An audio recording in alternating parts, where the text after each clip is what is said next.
Doctor. The Honorable Minister of State in the Ministry of Home Affairs. Honorable Minister, Honorable Home Minister. सभापति महोदय, statement जो है भारत सरकार का वो नित्यानंद जी ही बताएंगे, मगर मैं कुछ चीज़ों की स्पष्टता करने के लिए आपकी अनुमति से इस सदन के सामने खड़ा हुआ। सबसे पहले इस घटना में जितने भी लोग हताहत हुए हैं, जो घायल हुए हैं, वो सभी के परिवारजनों के साथ मैं मेरी संवेदना व्यक्त करना चाहता हूं और बड़े दुख के साथ आज मैं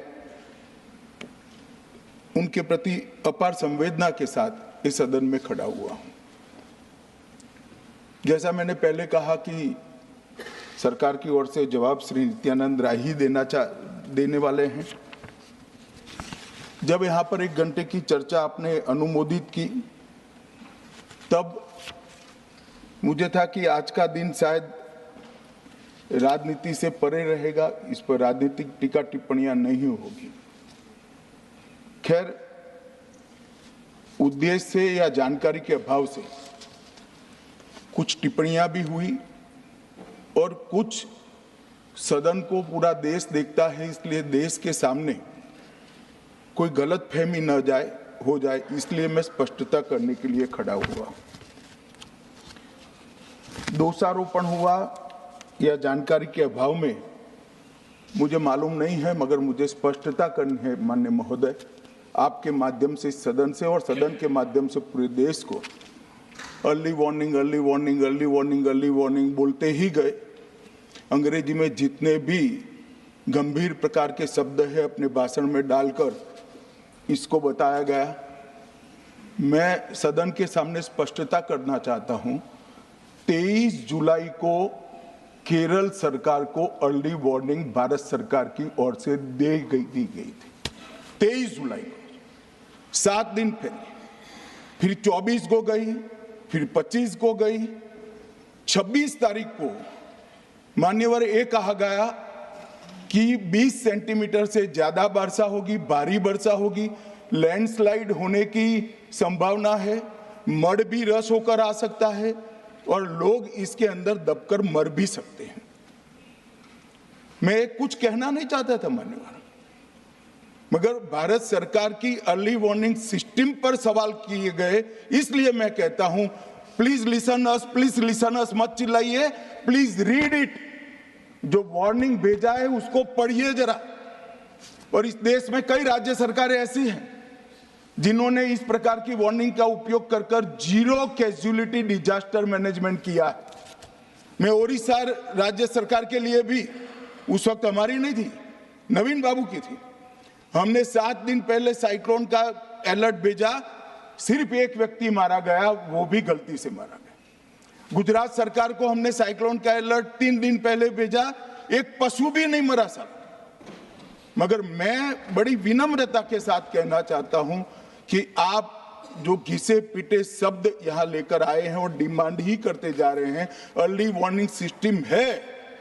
भारत सरकार ने 14 के बाद अर्ली वार्निंग सिस्टम के लिए 2000 करोड़ रुपया खर्च किया है और इसको साझा किया जाता है मान्यवर। 7 दिन पहले हर राज्य को सूचना भेजी जाती है और वो सूचना साइट पर सबके लिए भी उपलब्ध है, माननीय सांसदों के लिए भी उपलब्ध है। मगर कुछ लोगों को है कि यहाँ की साइटें खोलते ही नहीं है, विदेश की ही खोलते हैं।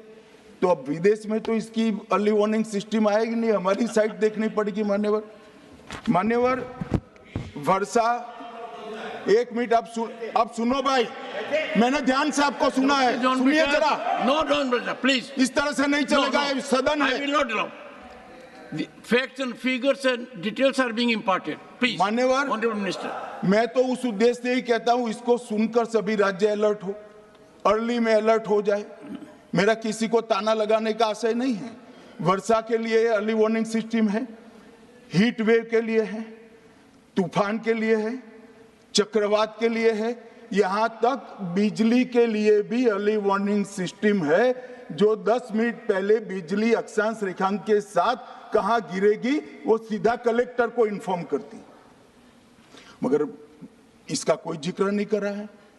मैं तो मानता हूं जानकारी का अभाव होगा, जानकारी का अभाव है तो भी ठीक नहीं है, और राजनीति है मान्यवर तो बहुत दुखद है। मान्यवर, कई सारे राज्यों ने इसका उपयोग भी किया है और परिणाम भी आए, और इस अर्ली वार्निंग सिस्टम के तहत मैं आज सदन को बताना चाहता हूं, 23 तारीख को ही मेरे ही अनुमोदन से 9 एनडीआरएफ की टीमें केरल के लिए रवाना हो गई थी कि वहां लैंडस्लाइड आ सकता है। भारत सरकार ने 9 एनडीआरएफ की टीमें विमान से वहां भेजी। मैं पूछ सकता हूं मान्यवर, इतना मुझे पूछते हैं सारे लोग, केरल सरकार ने क्या किया? अनधिकृत लोग रह रहे थे, नहीं रह रहे थे, मगर वल्नरेबल सिचुएशन तो थी। इनको शिफ्ट किया गया क्या? क्यों नहीं किया गया? कौन रोकता था? और शिफ्ट किया तो मरे कैसे? शिफ्ट पहले नहीं किया गया है, बाद में किया गया है। जितना बोलोगे उतना नुकसान होगा। मैं बोलना नहीं चाहता, परंतु जब आप आरोपात्मक तरीके से बात करते, मैं शांति से यहां बैठकर सुनने ही आया। मान्यवर, मैं आज आपके माध्यम से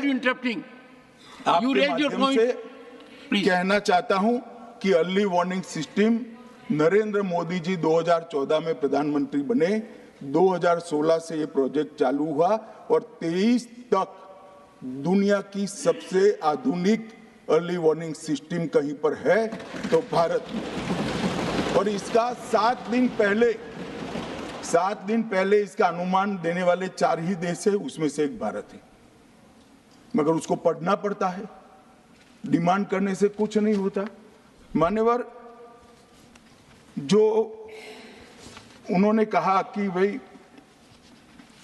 डिजास्टर के पैसे रिलीज करने का राज्य के साथ पास अधिकार नहीं है, वो गलत है। मान्यवर, मैं इसकी भी स्पष्टता करना चाहता हूं क्योंकि सदन का रिकॉर्ड साफ रहना चाहिए। एसडीआरएफ में 10% राशि कोई भी राज्य अपने हिसाब से, अपनी गाइडलाइन से इश्यू कर सकता है, और 100% राशि भारत सरकार की जो गाइडलाइन इश्यू हुई है, गाइडलाइन इश्यू के किसी भी परमिशन की भारत सरकार की जरूरत नहीं है, गाइडलाइन को सिर्फ फॉलो करना है। मगर जो ये डिजास्टर के पैसे हैं और कोई हेड के अंदर तो खर्च नहीं हो सकते, हमें इतना तो चेक एंड बैलेंस रखना पड़ेगा। तो फिर भी 10% खर्च तो डिजास्टर के नाम से कुछ भी आप करें कोई नहीं पूछता है। 90% खर्च आप गाइडलाइन के हिसाब से डिजास्टर के लिए भारत सरकार की कोई परमिशन लेने की जरूरत नहीं। और बंगाल का भी कहा मान्यवर, डिटेल स्टेटमेंट नित्यानंद जी पढ़ेगी, मतलब मैं स्ट्रक्चर स्टेटमेंट नहीं दे रहा हूं, सिर्फ स्पष्टताएं कर रहा हूं। मान्यवर, बंगाल का भी कहा, हमने 6,244 करोड़ रुपया 14 से 24 तक बंगाल के अप्रूव किए हैं, और जिस प्रकार से इनके खर्च का हिसाब आता है इस हिसाब से रिलीज होते हैं। उसमें से 4619 करोड़ रुपया हमने रीएम्बर्स कर दिया है, मगर वहां थोड़ा प्रॉब्लम है हिसाब भेजने में। अब वो तो मैं अच्छे से नहीं कर सकता साहब, बंगाल ने ही करना पड़ेगा। अकाउंट देना पड़ता है तो सरकार है, कोई पॉलिटिकल पार्टी नहीं है ना। सरकार के कुछ रूल्स होते हैं, रेगुलेशन होते हैं, अकाउंटिंग सिस्टम होती है, एजी का ऑडिट होता है। हम किसी को नहीं मानेंगे तो थोड़ी तकलीफ आएगी, मगर धीरे धीरे आदत पड़ रही है, इंप्रूवमेंट आया है। इसीलिए 6244 में से 4619 करोड़ रुपया इनका रिलीज हो चुका है।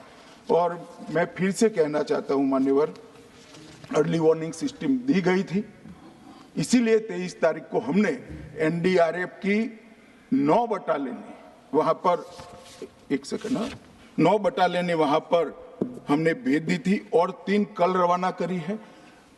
एनडीआरएफ की बटालियन उतरने से भी अलर्ट अगर हो जाते तो काफी कुछ बच जाता, मगर मैं किसी पे दोषारोपण नहीं करना चाहता हूं।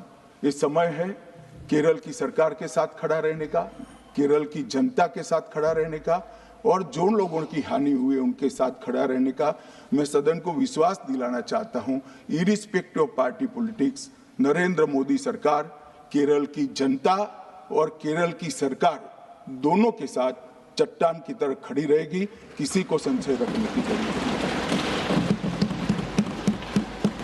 Honorable Minister of State in the Ministry of Home Affairs, Sri